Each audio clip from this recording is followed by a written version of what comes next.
அன்பே சிவம் மனமே குரு என்றுணர்த்திய குருவே போற்றி.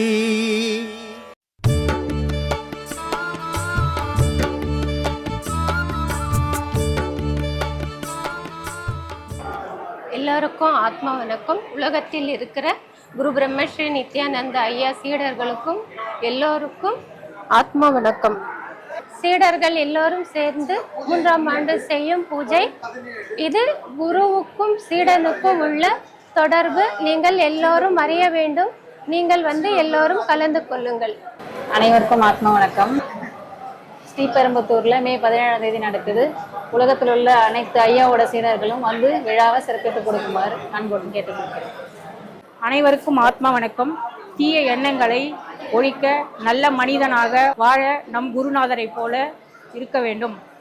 3ஆம் ஆண்டு குரு பூஜை அன்று தீய எண்ணங்களை அழிக்க வாரீர் வாரீர். எல்லாருக்கும் ஆத்மா வணக்கம். தீய எண்ணங்களை அழிக்க நல்ல மனிதனாக வாழ்வை காட்டிய குருவுக்கு 3ஆம் ஆண்டு குரு பூஜை விழாவுக்கு வருக வருக என்று வரவேற்கிறோம். அனைவருக்கும் ஆத்மா வணக்கம். தனக்குள்ள ஆன்மாவை சுட்டிக்காட்டிய குருவுக்கு 3ஆம் ஆண்டு குரு பூஜை. அன்புள்ளம் கொண்ட சீடர்கள் அனைவரும் கலந்து கொள்ள வாரீர் வாரீர். ஆத்மா வணக்கம். கொரோனா காலத்தில் என் கண்ணை திறந்த என் குருவுக்கு 3ஆம் ஆண்டு குரு பூஜை விழாவிற்கு வாரீர் வாரீர் வாரீர். அனைவருக்கும் ஆத்மா வணக்கம். கடைசி காலத்தில் எடுத்து செல்லும் 2 பொருட்கள் பாவம் புண்ணியம். அந்த பாவ புண்ணியத்தை சேர்ப்பது எப்படி என்று அறிய வைத்த குருவுக்கு 3ஆம் ஆண்டு குரு பூஜை நடைபெறுவதால் அனைவரும் கலந்து கொள்வீர் வாரீர் வாரீர் வாரீர். ஆத்மா வணக்கம். ஆத்மா வணக்கம். பிறவி அறுக்கும் எப்படி என்ற காட்டிய குருவுக்கு 3ஆம் ஆண்டு குரு பூஜை சீடனுடைய அடிப்படை கடமை. இது அனைவரும் கலந்து கொள்ளுங்கள். ஆத்மா வணக்கம். அனைவருக்கும் ஆத்மா வணக்கம். அழிய போகும் உடலுக்கு ஆசைப்படாதே, அழியாத உன் ஆன்மாவை பிறப்பை அறுப்பது எப்படி என்று உணர்த்திய குருவுக்கு 3ஆம் ஆண்டு குரு பூஜை. அனைவரும் வாரீர் வாரீர் வாரீர்.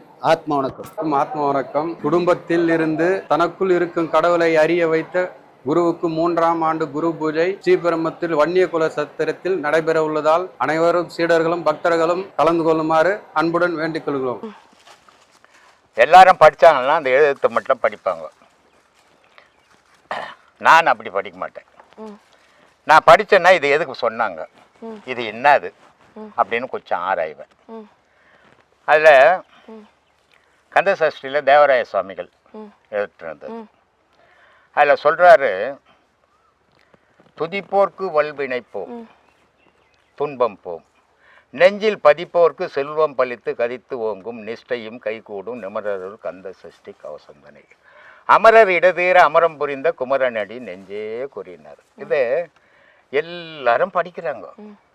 ஆனால் அது இன்னாதுன்னே தெரிஞ்சுக்கல. இவங்க செல்வம் பெருக்கணும் ஒன்று அடடே பணம் காசு ஊடு வாசல் வரும் அப்படின்னு நினைக்கிறாங்க. அவங்க சொன்னது அது இல்லை. உன்னுடைய உடல் செல்வம் அறிவு செல்வம் பெருகும். இதை படிச்சீங்கன்னா ஒரு மாதிரி நிஷ்டை தூக்கம் வரும்.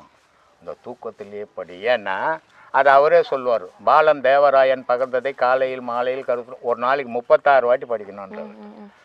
36 வாட்டி ஒரு பாடல் 15 நிமிஷம் நல்லா படிக்க தெரிஞ்சவங்களுக்கு. 36 15 எவ்வளோ ஆச்சா? அவன் படித்தா நான் உடம்பு எப்படி நெருப்பு மாதிரி ஆகிடும் இல்லையா? அவன் சொன்னான்னா அது பழிச்சிடும். அந்த சக்தி உனக்கு கிடைக்கின்றாருன்றாரு இல்லையா? அதில் சொல்கிறாரு, பில்லி சூனியம் பெரும்பகை அகல வல்ல பூதம் வலாஸ்டிக பேய்கள் அல்லல் படுத்தும் அடங்கா முனியும் பிள்ளைகள் துண்ணும் புழக்கடை முனியும் கொல்லிவாய் பேய்களும் குரலை பேய்களும் பெண்களை தொடரும் பிரம்மராட்சிஷரும் அடியனை கண்டால் அல்லதை கலைஞரை இரிசி காட்டேர் இத்துன்ப சேனையும் எல்லிலும் இருட்டிலும் எதிர்படானவரும் கனபூசை கொள்ளும் காளியோடு அனைவரும் விட்டாங்கரும் மிகபல பேய்களும் தண்டியக்காரரும் சண்டாளர்களும் என் பெயர் சொல்லும் இடி விழுந்தோட என்றார். இல்லை அப்படிதான் சொன்னார். அப்படிதான் நம்ம சொல்றாரு. அப்போ அந்த அளவுக்கு அந்த சக்தியை அவங்க உருவாக்குறாங்க படிச்சு. ஆனா அதை இவங்க புரிஞ்சுக்கிறது கிடையாது. ஏதோ பாட்டு மாதிரி படிக்கிறாங்க. அது என்னன்னு சொல்ல. அதே மாதிரி விநாயகர் அகவல் அது முழுக்க முழுக்க யோகம். உடலை பற்றியே தான் அந்த மாதிரி சொல்லியிருப்பாங்க. ஆனால் இவங்கன்னா புளியார பாடுறாங்கன்னு நினச்சின்னு இருப்பாங்க. சீதக்கலப்ப செந்தாமரிப்பு பாதச்சிலம்பு பலவிசைப்பாட பொன்னதி ஞானம் பூந்துகிலாடையும் வண்ணமருங்களில் வளர்ந்தழ குறிப்பும் பேழை வயிறும் பெரும்பறை கோடும் வேழமுகமும் விலங்கு சிந்தூரமும் அஞ்சிகரமும் அங்குச பாசமும் நெஞ்சிற்குடி கொண்ட நீலமேனியும் நன்றவாயும் நாலிருபயமும் 3 கண்ணும் மும்மத சூடும் 2 செவியும் இலகு பொன்முடியும் திரண்ட முப்பொறி நூல் திகழொலி மார்பும் சொற்பதம் கடந்த துரிப்பதம் மெஞ்ஞான அற்புதம் நின்ற கற்பக கலிரேன்னு இல்லை. அப்போ இது எல்லாமே என்ன அப்படின்னா உன்னை பற்றியே தாங்குது தவிர நீ இன்னமும் வேற ஒரு பொருளை பற்றி யோசித்துனுக்கிற இல்லையா? கடவுள்ன்றது நீ இல்லைன்னா கடவுள்னு ஒன்று இல்லை. அப்போது உனக்குள்ளே இருக்கிற கடவுளை ஆராய்ஞ்சி கஷ்டப்பட்டு தேடி எடு, அதுக்கிட்ட அழுவு கத்து கதறு, அது உன்னை காப்பாற்றும். ஆனால் உலகத்தில் இருக்கிறவங்க கிட்ட கத்த நீனாலும் கதறினாலும் உன்னை அழிச்சிட்டு போவனை தவிர வாழ வச்சுட்டு போக மாட்டான் இல்லையா? இதை தான் அங்கே சொல்கிறாங்க. கடவுள்னு பேர் உனக்கு நீ ஒரு பேர் வச்சுன்னு நான் ஒரு பேர் அவர் ஒரு பேர் அவர் ஒரு பேர் அவர் ஆளுக்கு ஒரு பேர் வச்சுன்னு இல்லையா? நம்ம மனுஷன் தானே. மனுஷான்னு கூட முடியுமா? ஏன் கூப்பிட்டான்னா? ஆனால் ஆளுக்கு ஒரு பேர் வேணும். உனக்கு பிடிச்ச பேர் நீ வச்சு எனக்கு கடவுளையும் அப்படிதாம்மா அவனுக்கு பிடிச்ச பேர் வச்சுக்கினான். இதை தான் அவர் சொன்னார் பாம்பன் சாமி.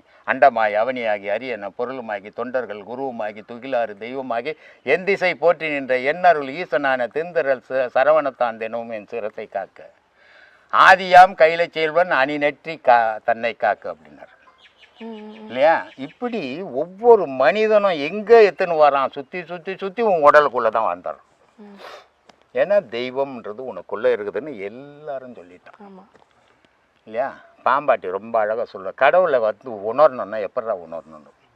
உள்ளுக்குள்ளே உணர வேண்டும், உள்ளும் புறம்பும் அறிய வேண்டும், மெல்ல கனலை எழுப்ப வேண்டும், வீதி புனலில் செலுத்த வேண்டும், கள்ள புலனைந்தும் கடிந்து விட்டு தெல்ல தெளிவான பரஞ்சோதி தோன்றுமேன்றார் இல்லையா? அப்போது நம்ம இறைவனை முதல்ல நம்பணும். கடவுள் இருக்குதுன்ற நம்பிக்கை நமக்கு வரணும். அந்த இருக்குது அது எங்கே இருக்குது? நமக்குள்ளவே இருக்குது. நம்ம எப்படி தேடி எடுக்கிறது அப்படின்றத பயணம் பண்ணோம்னா நம்ம தெளிவடைவோம். இல்லைன்னா நம்ம எந்த காலத்துலையும் தெளிய மாட்டோம்.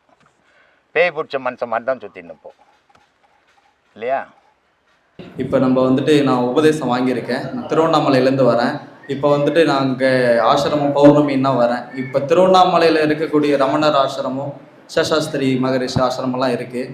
இப்போ நம்ம அங்கே போனாலும் நம்ம ஐயா நீங்கள் தான் இங்கேயும் இருக்கீங்க, நீங்கள் தான் இருக்கீங்கன்ற நினச்சி தான் அங்கே போயிட்டு பாடம் பண்ணுறோம். அது எப்படி எல்லா இடத்துக்கும் ஒரு ஜீவ சமாதின்ற இடத்துக்கு நம்ம போயிட்டு பாடம் பண்ணுறது சரியா இல்லை? அப்படி இருக்கிறது வாய்ப்புகள் கிடைச்சா பயன்படுத்திங்க. ஆனால் இதே வேலையாக போய் தெரியக்கூடாது. இப்போ நீங்கள் திருவண்ணாமலையில் இருக்கிறீங்க, பக்கத்தில் இருக்கிற ஆசிரமம் போய் உட்காரலாம். இப்போ மெட்ராஸ்லேருந்து நான் இதே வேலையாக போய் வந்தேன்னா பாடமும் பண்ண முடியாது, இல்லை அதுக்கு பலனும் கிடையாது. அப்போ வாய்ப்பு உள்ளவங்க அதை பயன்படுத்திக்கலாம். ஆனா அதே வேலையா இருக்கக்கூடாது. உட்கார்ந்த இடத்துல இருந்து சாதிச்சால் அது ஞானமா மாறும். தேடி திரிஞ்சால் கையில கிடைச்ச பொருளை ஒரு நாள் தொலைக்க வேண்டிய சூழ்நிலையும் வரும். ஏன்னா இந்த மனம்ன்றது உண்மையை காட்டி கொடுக்குற சக்தியும் இருக்குது, உண்மையை மறைக்கக்கூடிய சக்தியும் இருக்குது. இதெல்லாம் உண்மையிலப்பா அங்கதான் இருக்குது உன்னை தேட விட்டதுன்னா அது நம்ம கால் ஓஞ்சி போற வரைக்கும் தேடி நிற்போம். பட்டியந்தார் சொன்ன மாதிரி தான். அம்மா பெத்து பெத்து பெத்து உடல் சலிச்சு போயிட்டான், பெற்றவள் உடல் சலித்தாள், பேதையேன் கால் சலித்தேன், படைத்தவன் கை சலித்தான். அவன் கொடுத்து கொடுத்து சலிச்சு போட்டான், நான் பிறந்து சலிச்சு போட்டேன், தாய் பெத்து பெத்து சலிச்சு போட்டான்.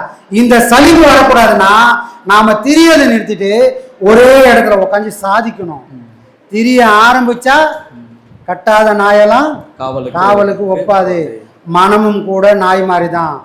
இன்னைக்கு நீ கட்டி வச்ச நாய் சுத்தமாகுதே, நீ ஒரு நாள் அவுத்தனா திரும்ப அதோட பூர்வீக குணத்தை நோக்கி அது ஓட ஆரம்பிச்சிடும். திருப்பி கட்டணும்னா படாத பாடு பட வேண்டியது இருக்கும். கட்டின நாய் கட்டினபடியே இருக்கட்டும், உட்காந்து சாதிக்கிறதுக்கு திறமையை நம்ம வளர்த்துப்போம். சரியா? வாய்ப்பு கச்சா பயன்படுத்திக்கலாம், அதே வேலையா வேண்டாம். சரியா? எல்லா மகானும் ஒரே மகான் தான். தண்ணி கடல்ல விழுற வரைக்கும் தான் சுத்தம். அதெல்லாம் கடல்ல விழுந்த பிறகு எல்லா துளியும் உப்பு கரிக்கும். எல்லாம் அங்கே நதின்னு ஆறுன்னு வேற வேற பேதம் இல்லாம எல்லாமே கடலாகும். ஞானிகளுக்குள்ள மகான்களுக்குள்ள எந்த பேதமும் இல்லை. அங்க எல்லாமே அவங்களுக்குள்ள இறை சக்தி தான் உண்டு. எல்லாரையும் கும்பிடலாம். சரியா? அதனால எந்த தவறும் இல்லை. பாடம் பண்ணோம்னா நம்ம ஒரு இடத்துல நின்று சாதிக்கணும். ஒரே இடத்துல சரிங்க சார். சரியா? நல்லது சார்.